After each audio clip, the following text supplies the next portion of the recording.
Como todos concordam, nossos debates têm sempre como objetivo melhorar a qualidade da atuação do Estado brasileiro, aumentando a sua eficácia e progressividade. Porém, diante do quadro econômico atual, em face a uma pandemia, reduzir o gasto público em áreas sociais e investimentos pode apresentar um custo econômico e social muito maior do que a suposta economia de recursos.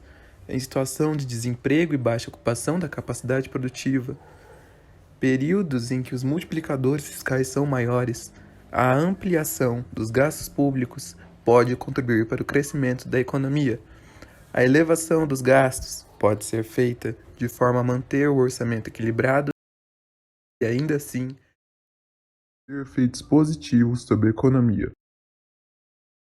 A regra do teto de gastos inicialmente estipulada precisa ser temporariamente suspensa para que o país consiga adotar as ações contra o vírus e medidas para evitar que a economia afunde.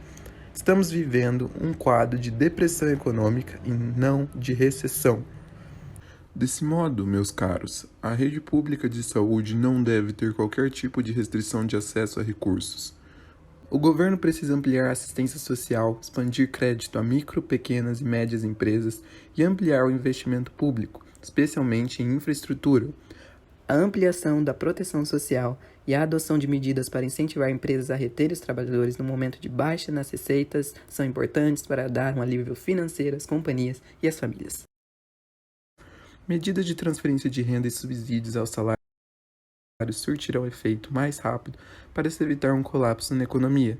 Nesse sentido é que se foi criado o chamado auxílio emergencial, um benefício financeiro concedido aos trabalhadores informais, microempreendedores, individuais, autônomos e desempregados, e tem por objetivo fornecer proteção emergencial no período de enfrentamento à crise causada pela pandemia do coronavírus. É isso que tenho a dizer aos senhores. Agora parem de reclamar, reconheçam seus privilégios e cumpram com seus deveres mínimos com a nação. O novo coronavírus, descoberto na China em dezembro do ano passado, vai se espalhando cada vez mais rápido pelo mundo. É quase um cenário pós-guerra. A situação da pandemia é tão grave que afeta diversos setores, dentre eles o econômico.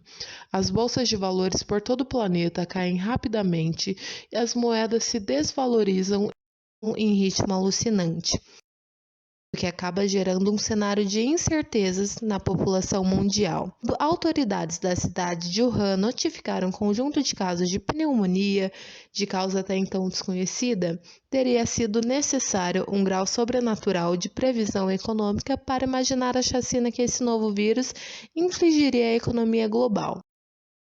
Isso prova que acontecimentos que seriam considerados impossíveis há pouco mais de algumas semanas tornaram-se hoje realidade.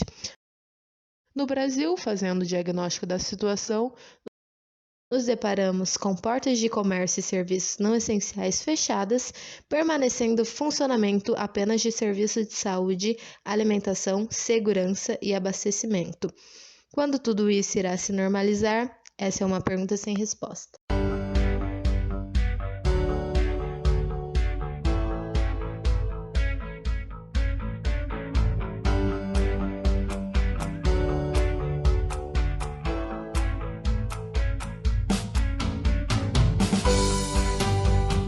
Os gastos do governo é um fator que compõe o PIB. Há despesas em habitação, educação, saúde, segurança. Há despesas que aumentam o patrimônio público e outras que pagam por manutenção. Essa estruturação ajuda a compreender os diferentes aspectos e acompanhar como o governo utiliza o dinheiro público.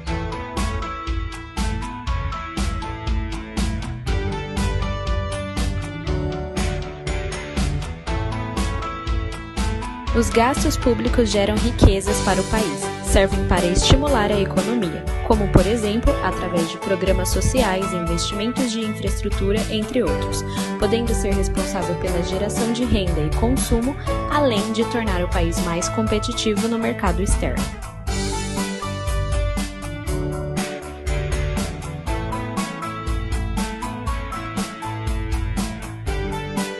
Nos últimos 4 anos, os principais gastos têm sido em cargos sociais, como dívidas, ressarcimentos, indenizações e outros afins, previdência social, saúde, educação, assistência social, entre outros.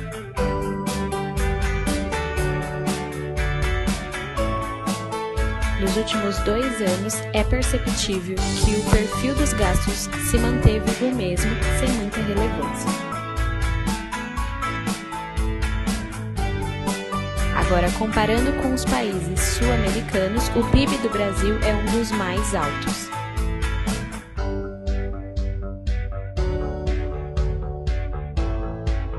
Quando as despesas primárias, diferença entre receita e despesa, excluindo o pagamento dos juros, superam as receitas, denomina-se como déficit primário.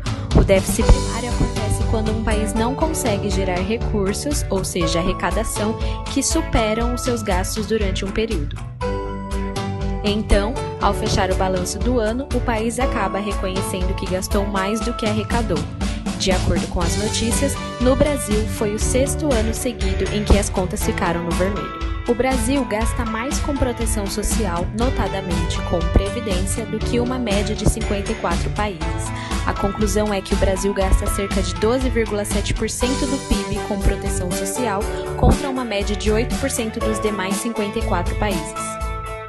O governo anunciou um pacote de auxílio à economia de 200 bilhões de reais. Segundo o presidente, a intenção é manter empregos e renda e ajudar outras esferas administrativas a combater a disseminação da Covid-19.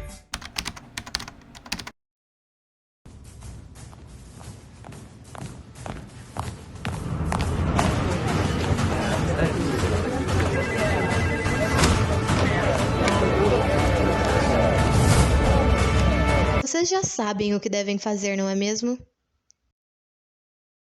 Lute pelo seu semestre.